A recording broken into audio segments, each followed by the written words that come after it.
nagalingkod sa mga yan. He is a consuming fire. Amoy ng Ginoo naton mga yan. He is a consuming fire.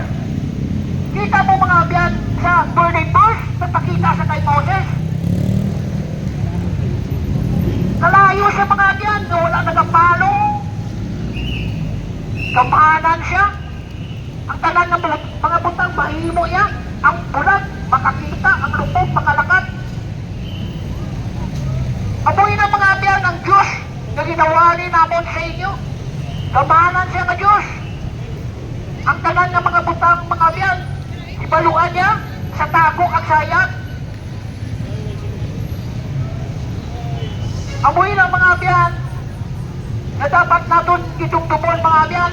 Ini mga butang sa kalibutan mga biyan. Upalaki lang ini.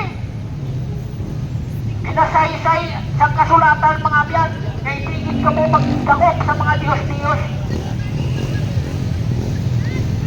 Kani mga biyan, ang kasulatan matag na nagasiling. Na kung may mga resources ka mo mga biyan, nagighatag sa Diyos sa inyo, kung ano ang inyong mga biyan, na binigad na ginatag sa Diyos mga biyan. Gamitin na sa paghimaya sa iya. Sa iya lamang mga biyan. Wala na sa ibang pa. Kayang tao mga biyan, pamalagyon ina. Tanan na mga tao mga biyan, butigon. Kinahanglan sa kapatawaran sa Diyos mga biyan. Dapat din amo yung una imuon sang tao. Sa tumuna ng mga panahon mga biyan, amo na naginahimo sang tao.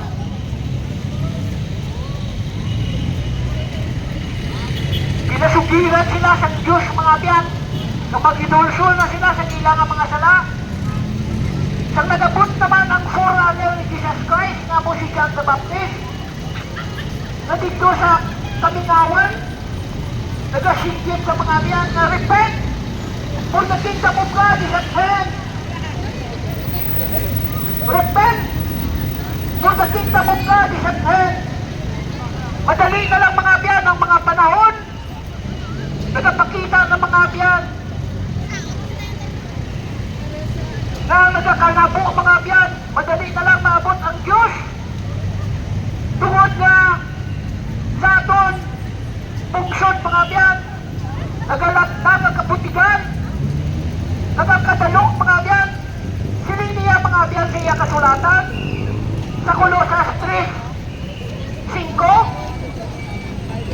Ang pagkadalok, isa kasay sa pagsimba sa mga Diyos-Diyos. Klaro mga biyan, basa kasulatan. Kung ano, ang sa isang tao nga kadalok, nagasimba sa mga biyan, sa mga Diyos-Diyos. Butsiningon, nagasimba sa sayawa mga biyan.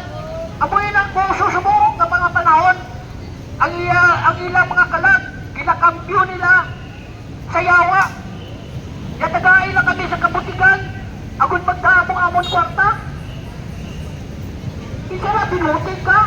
Agon makakwarta ka.